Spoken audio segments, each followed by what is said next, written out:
Hello, ETT lovers, Vlad here, your Brazilian coach.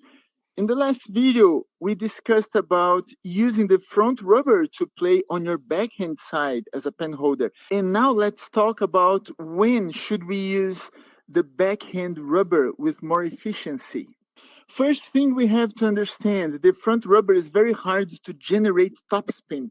The angle to use your wrist is not very firm, doesn't give you enough leverage.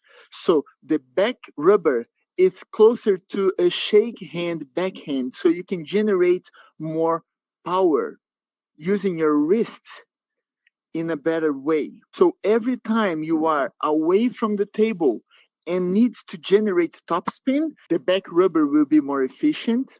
Also, if your opponent is playing long backspin shots and you don't want to step around and use your forehand to attack, you have to use your back rubber to topspin this ball. It's going to be easier. It's possible to do it with the front rubber, but you're not going to generate a lot of topspin.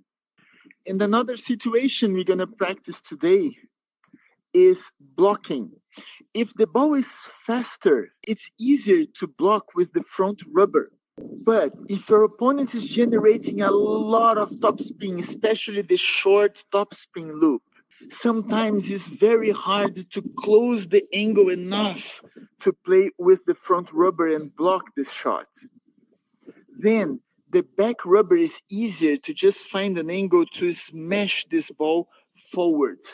And for today's practice, we're going to start with Backhand Basic to generate topspin with the back rubber.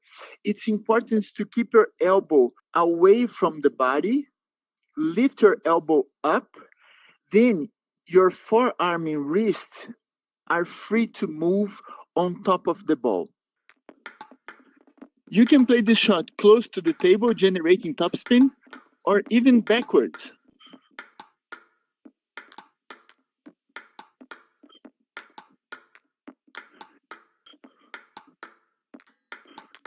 And one thing I want you to notice is that it's easier using the back rubber to hit the left side of the ball, generating not only topspin, but also sidespin. And this is very important for your strategy because when you play a sidespin, it's much easier for your opponent to block this shot on your backhand side. And knowing that, you can anticipate and step around to use your forehand to play with more power and maybe finish the point. Notice how the ball can curve sideways when you hit topspin using the back rubber.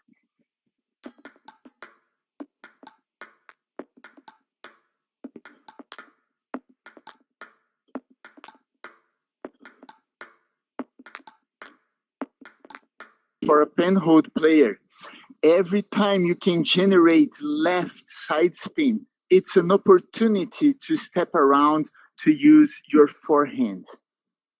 That's why this shot is very interesting. In the previous video, we discussed playing backspin shots with the front rubber on the backhand side.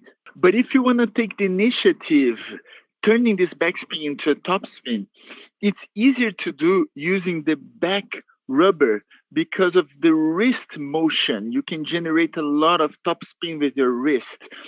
It's possible to attack with the front rubber, but not very efficient. On your ball machine, check box backhand backspin to practice this shot.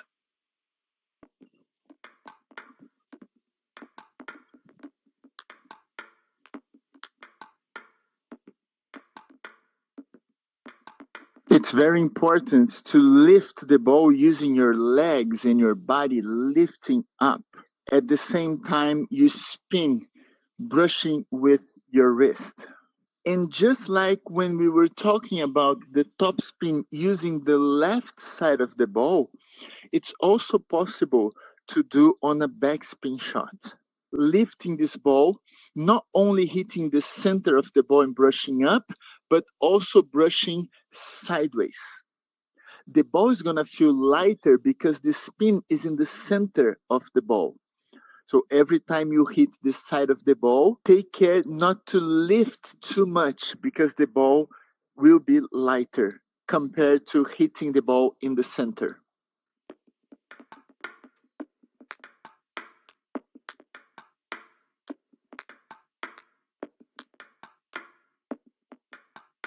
As a pen holder, if you can choose, taking the initiative with the backhand in general is not as efficient as stepping around and taking the initiative with your forehand, but could be a good weapon, especially if you manage to hit this topspin with some side spin that allows you to step around and play forehand next. And now let's practice blocking with the back rubber when your opponent is spinning the ball and you find difficult to close the angle enough to play a block with your front rubber. On your ball machine, check box 9.2 short loop block. It's much easier to close the angle on top of the ball using the back rubber. Sometimes the front rubber would be too hard to find the right angle to block. It's possible, but it's such a struggle sometimes, and you have to control with a slower block. With the backhand rubber, you can punch this ball firmly forward, so your block will be more active. Don't try to generate any spin. Your opponent is doing this for you. Hit as flat and firm as you can, blocking deep and fast. And talking about block, our next video, I'm gonna show you a side spin block, forcing your opponent to play towards your backhand diagonal so you can anticipate, step around, and use your forehand. Stay tuned. See you guys soon.